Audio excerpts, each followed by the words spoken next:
Так вот, сегодня 14:30. Вот. Я решил вам показать Ингушетию. А я помню, когда я учился в первом классе, тоже, это было в 76 году, тоже, я хотел сказать, весна была запоздалая. Почему я это говорю? Я помню 8 марта. Почему я этот 8 марта запомнил? Потому что это как бы Международный женский день был в школе. Мы делали впервые в своей жизни, я делал подарки женщинам. Но под словом женщин я имею в виду одноклассницы, такие же 7-летние девчонки, как и мы, мальчики такого же возраста. Но мы им дарили что тогда? Ручки, блокнотики там в пределах 50 копеек, наверное. Было бы хорошо, если бы эти подарки для женщин остались бы на том же уровне по ценовой политике, но с годами стандарты и запросы женщин меняются, ставки повышаются. Сегодня, конечно, ручкой и блокнотиком не отделаться. Сегодня надо дарить что-то посерьезнее, если ты решил сделать подарок. В отличие от запросов мужчин и стандартов насчет подарка, они остались на том же уровне, наверное, что и в начале 70-х. Ну что, в среднем по России. Пена для бритья, правда, здесь на Кавказе это не актуально, потому что здесь мало кто бреется, но там пена для бритья. Здесь носки, платочки. Так вот, я помню, это было 8 марта, в первом классе я учился, шел снег, и я шел спиной к снегу, задом наперед я шел, потому что в лицо бил снег. Очень сильный был ветер, и поэтому я запомнил 8 марта 76 года. Сегодня, правда, такого снега нет. Есть снег, но нету гололедицы, нету мороза. Вот мы сейчас с Кантышевского перекрестка поворачиваемся в сторону Малгобека. Мы, правда, до Малгобека не доедем, но я вам покажу Ачулуки, верхние, средние, нижние Ачулуки. И посмотрим, может быть, мы доедем и до Малгобекского перекрестка, так называемого. Это возле круг, возле поселка Зязика-Юрт. Вот такие дела, друзья. Значит, это все пока район Кантышева, Кантышевского перекрестка. Мы сейчас едем. Народ торопится, как вы видите. Нас обгоняют. Я сейчас почищу стекло. Я езжу.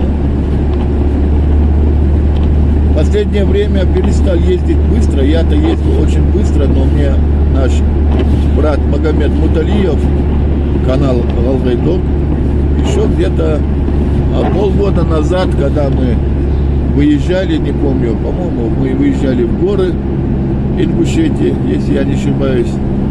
И тогда он мне сделал замечание, что я езжу быстро. Он попросил меня, чтобы я не ездил быстро, и я прислушался его, и после этого перестал ездить быстро. Поэтому я послушался своего старшего брата Магомеда.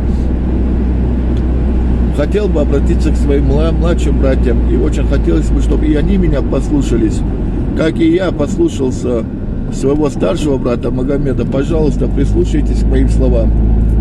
Перестаньте ездить быстро на наших дорогах. Вы же видите, что творится каждый день. Пожалуйста, будьте внимательны за рулем. Не нарушайте скоростной режим. Вот справа от нас это вот хозяйство Магомеда Муталиева. Вот здесь у него много машин. Люди приезжают. У него, они берут продукты у него. У него есть специально подготовленная продуктовая корзина. Это он раздает бесплатно. Значит, там 5 килограммов муки, 5 килограммов сахара, килограмм риса, килограмм гречи и килограмм кукурузной муки.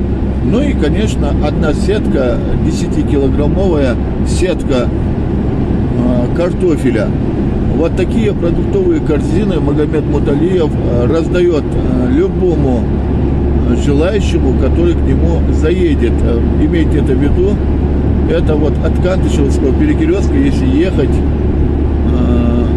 с правой стороны, сразу после новой трассы Надалакова. То есть вот трасса Надалакова поворачивается, новая трасса. Вот проезжаете эту трассу в сторону Ачлуков, не заворачивая в Далаково, и с правой стороны вы увидите, вот я вам показывал, фазенду. Фазенда его называется «Счастье». Действительно, большое счастье у него побывать. У него очень вкусный чай. Очень вкусный чай. Он сам занимается в теплице выращиванием вот этих лучших сортов чая. У него изумительный сорт чая, афганский, очень хороший чай, зеленый, очень красивый чай. Я имею в виду красивый, когда он растет, очень красивый. Ну и по вкусу, конечно, тоже очень хороший чай. Заезжайте к нему на чай. Этот чай называется Кумал. Так и называется этот чай. Очень хороший. Супруга его тоже занимается цветоводством. Также выращивает чай, мак. Они из конопли делают очень много интересных вещей, в том числе и веревки. Выращивают там коноплю у себя в теплице. Вообще, в принципе, я думаю, там стоит заехать не просто простым посетителям, но и, наверное, стоит туда заехать и представителям органов власти, которые контролируют правопорядок. Они зачем должны? Почему я так говорю? Не потому, что они там что-то нарушили, там надо поддержать порядок. Нет же. Просто там они найдут для себя что-то, наверное, тоже полезное, ту же веревку, например, чтобы вдруг у них закончатся наручники, а какой-нибудь преступник попадется, его руки надо привязать, а нечем. Так вот, веревка там есть. Если кого надо обезвредить, чтобы он не оказывал сопротивления в момент ареста, там, задержания, пожалуйста, в термос у Магомеда стоит с чаем, 2 глотка чая, он уже обезврежен, он будет уже как трава. Поэтому заезжайте, друзья. А мы уже потихоньку подъехали. В народе называется это место Диахдух. Я не знаю, как это на русском официально называется, но переводится длинный хребет. Вот это место. Сейчас уже начинаем спускаться. Снег идет. Снег идет, друзья. Сейчас начнет мой антирадар орать. Я потом убавлю громкость, потому что здесь стоит радар. Ограничение здесь 90. Вот так выглядит Ингушетия сегодня.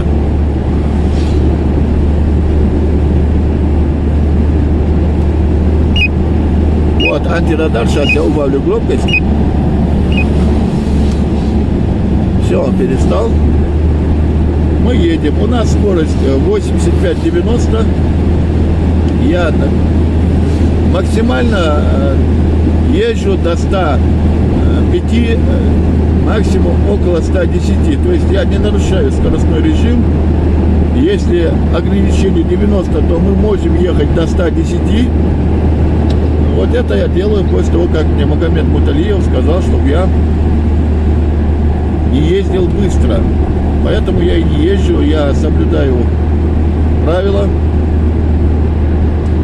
не нарушаю сплошную линию. Опять же, тоже было сделано замечание Магомедом мне лично, хотя сплошную я нарушал, когда мы заезжали в горы, там встречных движений не было, и там были сплошные, где-то там, может быть, я и нарушал эту сплошную, да не может быть, а точно нарушал.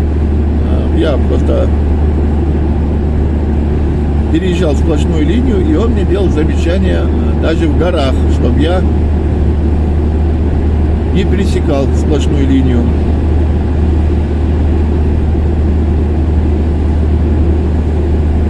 Многие ездят, вот сегодня мы видим аккуратно, вот вы видите, кто-то едет очень быстро, многие ездят спокойно, понимая, что слякоть, скользко на дороге. На дороге скользко, друзья.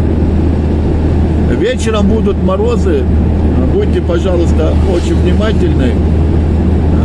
Возможно будет, да невозможно, скорее всего будет гололедица. Я очень прошу вас, братья, сейчас и некоторые сестры за рулем ездят. Будьте, пожалуйста, очень внимательны на дорогах.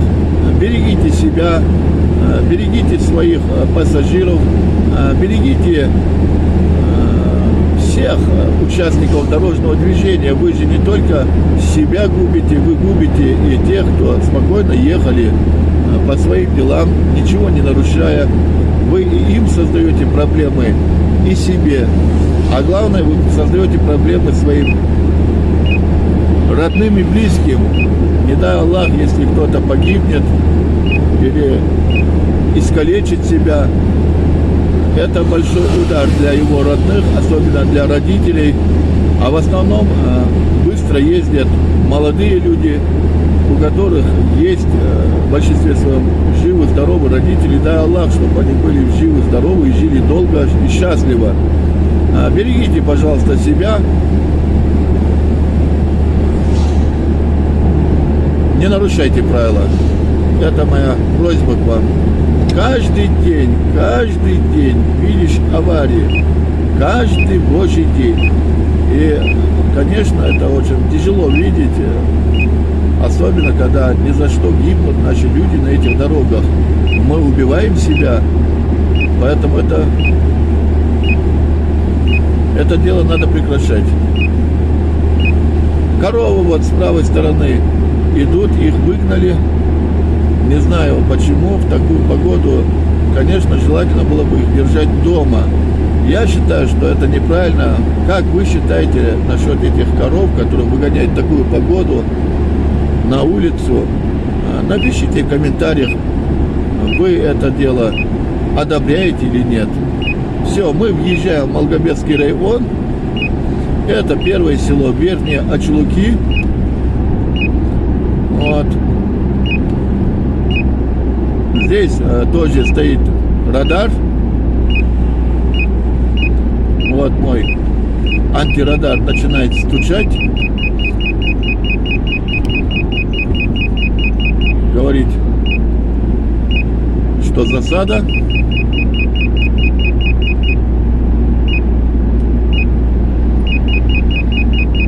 Скорость здесь в населенных пунктах 60, я еду ровно 60. Вот стоит знак, вот видите, с правой стороны, вот он. Поэтому можно, не нарушая, спокойно добраться до нужного тебе пункта назначения. Не обязательно нарушать правила.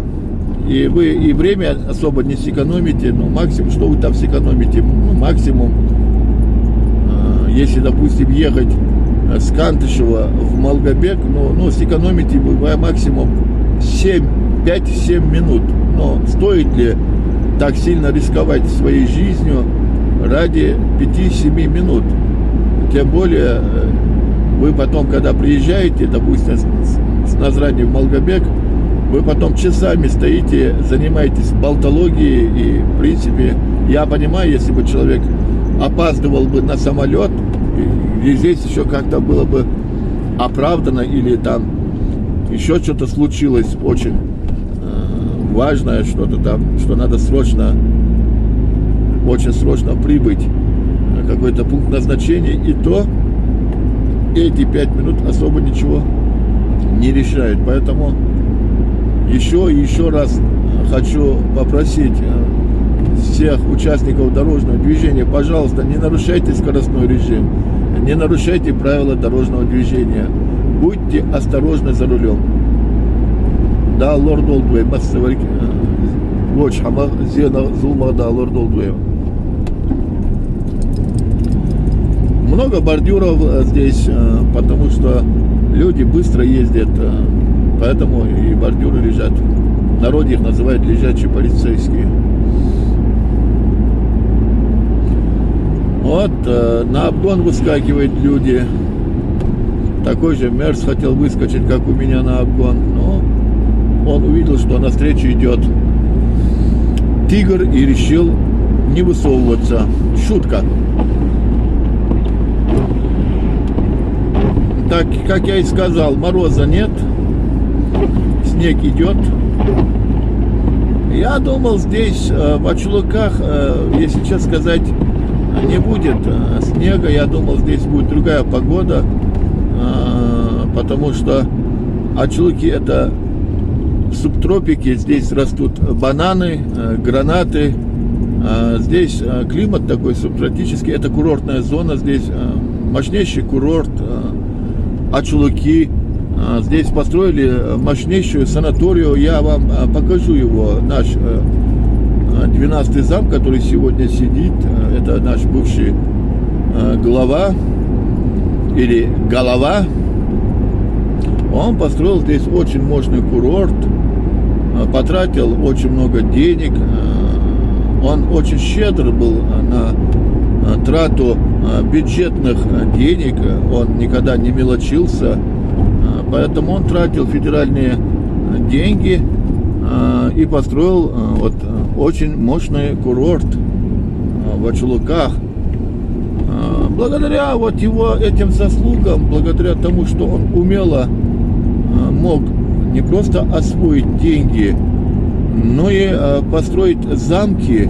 И это не просто замки, это замки, эти предприятия, которые он строил, они были такая новая технология, понимаете, это технология, нанотехнология, там Чубайс нервно курит в углу. Он строил такие объекты, которые не только страны НАТО не видят, но и даже мы.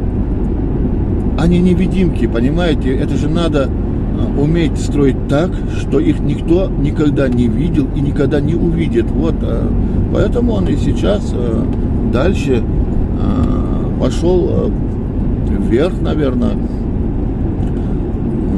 Говорят, сейчас тоже он куда-то пошел, не будем говорить куда. Обычно говорят когда посылают туда. Я про Украину, а вы что? Вы про что подумали? Говорят, он туда пошел, не знаю, зачем пошел, куда пошел. Но факт остается фактом. Мы сейчас находимся в Верхних Ачулыках. Сейчас мы уже проезжаем Верхние Ачулыки и начнем заезжать в Нижние, оставить в Средние Ачулыки. Сейчас чуть-чуть, и мы уже окажемся в Средних Ачулыках. Вот это место, раньше она в народе назывался район ПМК. Здесь когда-то был ПМК. Если кто не знает, что такое ПМК, это строительная организация была во времена Советского Союза. Ну, все, как и по всей стране, все разрушили, все разворовали. Эта школа строится с левой стороны. Вот.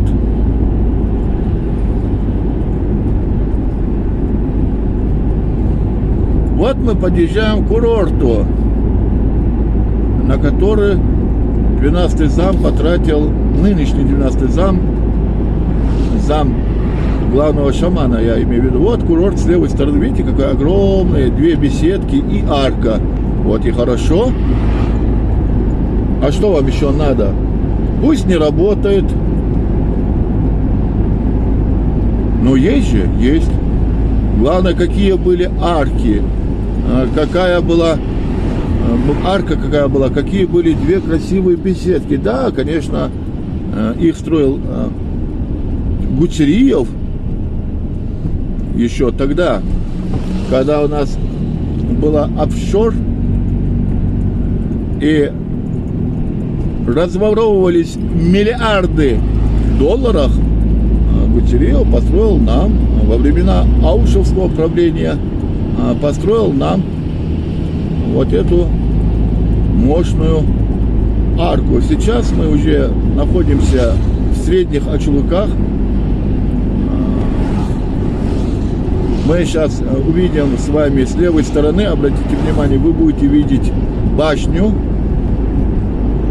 Эту башню построил этот дом Паленкоева, художника нашего. Вот. Вот сейчас вы ее увидите. Видите, с левой стороны башня. Вот эта башня. Там же у него как бы музей дома находится. Это Паленкоев, художник наш, вот, который построил вот этих 9 башен, вот где памятник жертвам сталинских репрессий на Зране. Вот это он был автор проекта.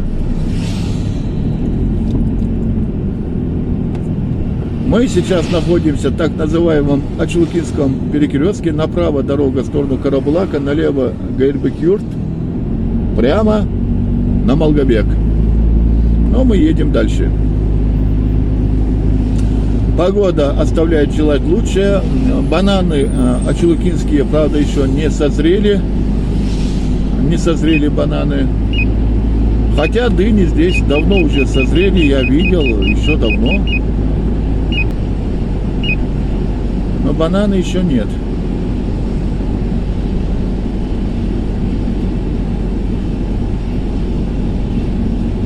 Это завод Ачулыки, завод минеральных вод. С правой стороны вот вы видите Ачулыки.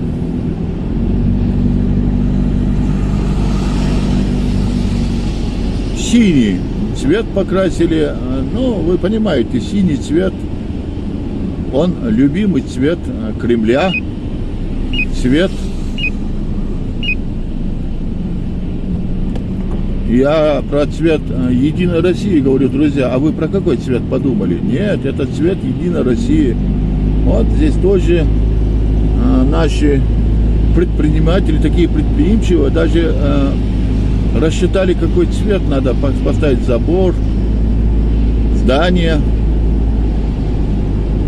Вот завод минеральных вод Ачулыки. Вот с левой стороны лечебный источник сейчас будет. Ачулыки, он функционирует, если что. Здесь Евкуров, теперь я уже серьезно говорю, здесь Евкуров обещал, конечно, построить мощнейший санаторий там. Ну, как говорится, обещанные 3 года ждут, а у нас 3 столетия. У нас Россия чуть-чуть по-другому. Поэтому вы особо не торопитесь, друзья, построят, раз он сказал, еще лет 280 подождем и, наверное, построят. Здесь еще один радар стоит, это нарушает. Видать, машина не его, нарушил правила, хотя стоит радар.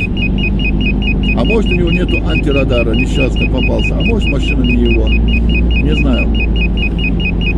Сейчас мы тоже можем пойти на обгон, потому что радара нет, но при этом мы обгоняем, не нарушая сплошную. Это я говорю для Магомеда Муталиева, чтобы он был в курсе.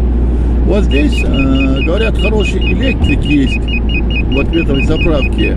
Но когда я сюда приезжал, он обиделся, когда я его назвал электриком. Он сказал, я не электрик, я диагностик. Я не знал, что слово электрик, автоэлектрик – это оскорбление. Поэтому будьте внимательнее и осторожны, если вдруг туда приедете. Никогда не спрашивайте у него электрик ВИГО.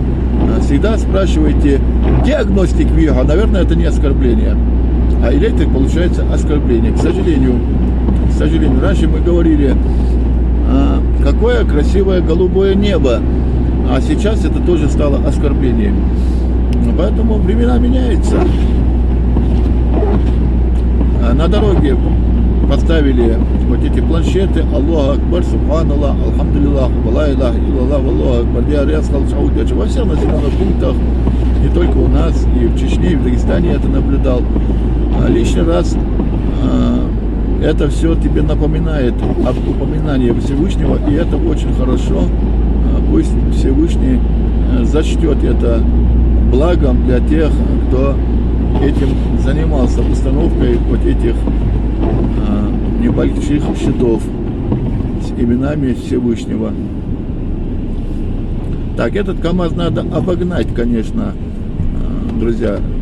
Давайте подтолкните машину. Так, хватит сидеть у экрана, давайте подталкивайте машину. Мы должны КамАЗ обогнать. Так, давайте еще чуть-чуть поднажмите. Так, слабовато, слабовато. Вы, наверное, чая не попили Магомедовского. Тогда мы его давно обогнали бы. Слабовато, конечно. Ну, давайте, вот, молодцы. Успели. Все, давайте. Теперь рассаживайтесь по своим диванам. Мы продолжаем. Газель не будем, наверное, обгонять, да? Да ты что? Будем обгонять, да? Хорошо. Слушайте, вы сплошную нарушаете же. Алло, вы осторожнее. И газель обогнали. Молодцы. Да, видать, друзья, вы попили чая Магомедовского. Да ладно. Этот? Нет, нельзя. Нет. Да вы что? Все, молодцы. Все, тогда точно садимся по своим местам. Мы продолжаем. Но вы меня заставили нарушить правила движения, Магомед Муталиев. Я обращаюсь к тебе, я здесь ни при чем. Я здесь ни при чем. Это зрители подталкивали машину, поэтому все вопросы к ним. Друзья, скидываем скорость, мы уже за 80 едем, а здесь ограничение 60. Да, скидываем скорость.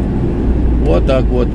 Правильно. Тем более бордюр, лежачие полицейские. И мы едем дальше. Вот здесь вот поставили мечеть. Это мы уже в селе Нижние Ачулки. Вот здесь поставили мечеть. Дал садок, смотрите, очень удобно совершить намаз, если кто в дороге. Этот разогнался, видимо, не только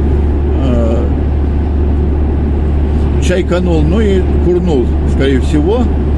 Молодец. Я молодец, когда говорю, я иронизирую, я, конечно, это не поддерживаю. Это неправильно. Это неправильно, друзья, нарушать нельзя. Вот это тоже выскакивает, видите, как? Это нехорошо. Вот, теперь еще один бордюр. Потом еще один радар. Вот парень с правой стороны потихоньку идет, ничего не нарушает. Вот он идет потихоньку по пешеходной тропе. Тротуаров, конечно, здесь нет. Я как-нибудь вам покажу Кантышевский тротуар. Я помню, летом Калиматов поставил задачу сделать этот тротуар. Его сделали, друзья. Сделали, метров 30 сделали, положили на все, что говорил глава. Но сделали.